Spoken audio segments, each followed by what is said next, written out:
So the front rows will have the top notes, either a sweet orange essential oil or bergamot essential oil, which is that citrus that flavors Earl Grey tea. The middle, that's what you're smelling. The middle rows will get the heart notes, the florals, the middle notes. So that's either a rosy green kind of smell of geranium, or ylang-ylang, that tropical, luscious, decadent floral that is known as a white flower, but I personally always see violet when I smell ylang-ylang. And then the back rows will get the base notes. So these are two resins, either benzoin, which has got kind of a vanilla rummy smell, or cistus labdanum, which is an ancient incense ingredient of biblical fame. But this is the essential oil version of it. And it always makes me see like a bright golden mustardy yellow. Yay, synesthesia. So again, together these all make a deconstructed perfume, and they're all going to smell a little bit different because it depends on how close they were to the other scents, right? So they will have all picked up to some extent all the other scents, right? To a greater or lesser degree. Did everyone get one? We're still moving along? Yes, we're good. We're good, okay, excellent. So all of these are a little bit different, but quite a bit the same, right? A couple of weeks ago, Alabaster and I were in the drugstore. We were checking out. I was taking in all the sort of toilet paper and toothpaste into my backpack, and the cashier says, "She does really good." We were so taken aback that Alabaster blurts out, "Good? She's got a PhD." And I'm like, "But I'm right here. You can talk to me directly." Of course, that's only dealing with like half the problem, right? This totally did not faze her at all. She just says it again. "Yeah, she's blind, but she does really good."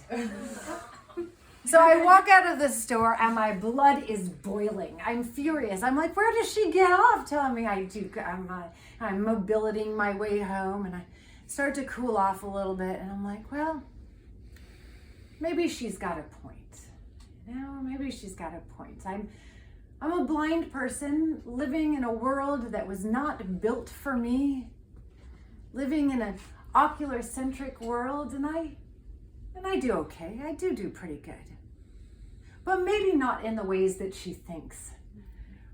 I wish she could have seen me last Friday night on my way home, a little bit tipsy from dinner and drinks with 12 awesome, disabled, blind artists, women. We'd had lovely dinner and drinks, and I was sharing an Uber home with one of them. Now we live at the base of the Williamsburg Bridge on Delancey Street, right next to the Delancey nightclub with its velvet ropes. And the Uber driver doesn't want to stop in front of my place. He's like, the cars behind me, they're going to get mad at me. They don't want me to stop. And I say, don't worry. It's okay. They'll see that we are disabled and they will calm down. They can hang on for a minute, okay? So he stops, and my friend gets out, and there's a tentative honk. And I'm like, well, okay, they can't necessarily tell that she's disabled. They can't see her unsteady gait. And so I kind of push Moses out in front of me, and there's another honk. And I step out behind Moses, and there's a third honk and a fourth honk. And now I'm pissed. So I pick up Moses, and I pick up my fist, and I shake him at the line of cars, and I say, "Shut the hell up, you motherfuckers!" And everybody that's standing at the velvet ropes of the Delancey erupt in claps and cheers. And I blow kisses to my fans. I give a hug to my friend, and I step to my door. I stand there for a minute with my back to the door, and I just take it all in, all the hectic, wild sensations, all the too muchness of New York City on a Friday night. The hip Asian restaurant is pumping out its spicy deliciousness, and all the cars going up and down the Williamsburg Bridge are pumping out their own personal soundtracks. One has got like Madonna, 1980s Madonna blaring. Another one has got, oh my goodness, what do we call it? Psychedelic mariachi? And another one has got its bass so bassy that for a moment my heart beats in time with its music. Everybody is getting their party on in their special little snowflake ways. And that's what the city is all about, right? Diversity. Disability is part of that diversity. The different ways we move through the world. The different ways we sense the world.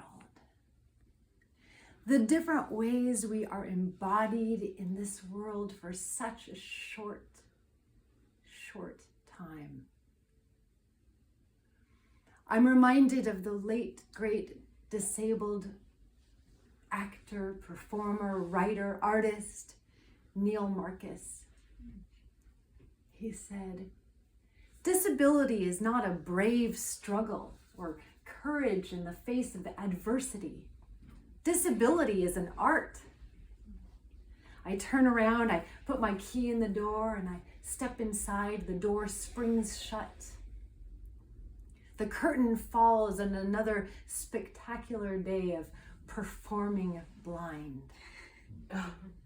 of living the art of blindness. Thanks a lot, everyone, for coming.